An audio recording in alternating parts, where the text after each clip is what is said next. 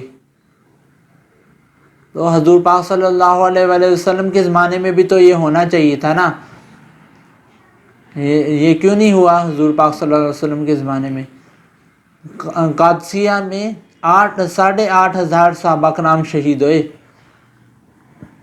اور اس کے بعد بھی